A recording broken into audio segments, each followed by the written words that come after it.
ఫిరాయింపు ఎమ్మెల్యేల అనర్హత పిటిషన్పై హైకోర్టు విచారణ చేపట్టింది. ఫిరాయింపు ఎమ్మెల్యేలపై వేటు వేయాలని హైకోర్టులో బీఆర్ఎస్ ఎమ్మెల్యేలు పిటిషన్ దాఖలు చేశారు.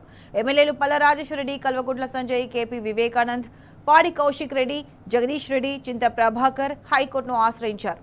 స్పీకర్ ఉత్తర్వులు రాజ్యాంగ విరుద్ధమని పిటిషన్లో పేర్కొన్నారు. ఇప్పటికే పలుమార్లు వాదనలు కొనసాగాయి.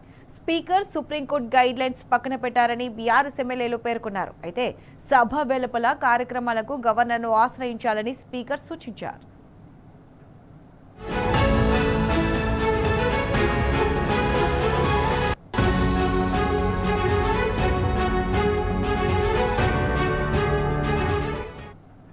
ఫిరాయింపు ఎమ్మెల్యేలపై గవర్నర్కు స్పీకర్ ఎందుకు ఫిర్యాదు చేయలేదని వాదనలు జరిగాయి.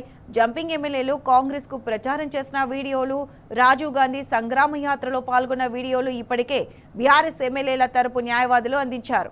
అనర్హతలపై గతంలో పలు తీర్పులను సీనియర్ న్యాయవాది గండ్ర మోహన్ రావు ఉదహరించారు. పిటిషనర్లు, ప్రతివాదులు ఎల్లుండి వరకు గడువు కోరడంతో విచారణ వాయిదా పడింది.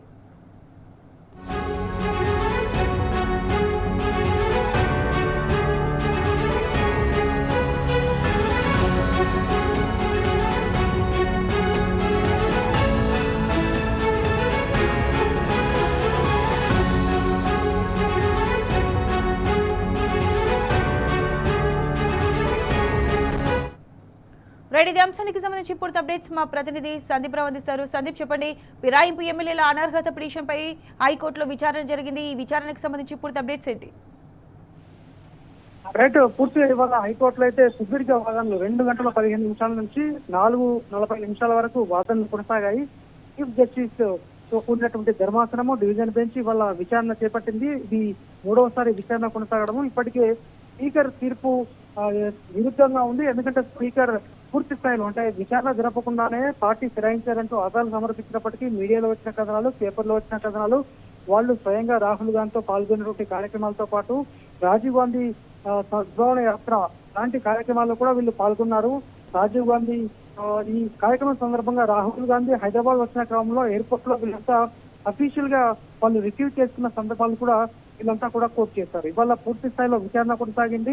ఇటు దానం నాగేందర్ కి సంబంధించి కూడా విచారణ కొనసాగుతూ ఎమ్మెల్యేగా ఖైరతాబాద్ నుంచి బీఆర్ఎస్ పార్టీ నుంచి గెలిచారు బీఫామ్ తోటి.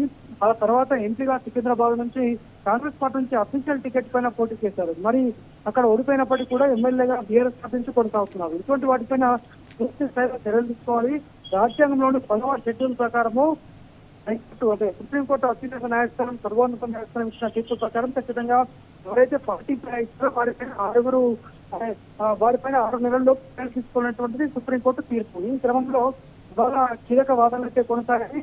మరొక ఎన్నింటికి తీర్పు వాయిదా వేసినప్పటికీ కూడా దానికి సంబంధించిన ఎవిడెన్స్ పూర్తి స్థాయిలో చూసిన తర్వాత తాము పరిశీలిస్తామంటూ న్యాయస్థానం డివిజన్ బెంచ్ ఇవాళ పేర్కొంది. మరి చూడాలి, వీళ్ళంతా కూడా ఇప్పటికే అంటే పిటిషనర్లు కూడా ప్రశ్నించారు.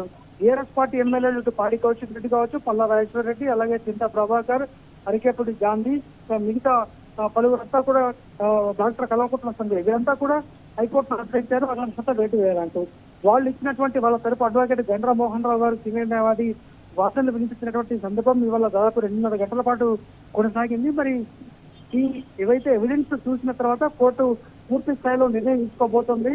గతంలో కూడా బీఆర్ఎస్ పార్టీ నుంచి ఎమ్మెల్సీగా గెలుపొందినటువంటి భూపతి రెడ్డి పార్టీ ఫిరాయించి కాంగ్రెస్ లో చేర్చితే అప్పుడు హైకోర్టుతో పాటు సుప్రీంకోర్టు కూడా అనర్హత వేటు వేస్తూ నిర్ణయం తీసుకుంది. ఇలా గుజరాత్, అలాగే బీహార్, ఇలా అనేక కేసులను కూడా ఉదాహరిస్తూ ఇవాళ వీళ్ళంతా కూడా చెప్పడం జరిగింది. మొత్తానికి ఎల్లుండి మరొక అత్యంత కీలక విచారణ అయితే కొనసాగబోతుంది. Right Sandeep, thanks for the updates.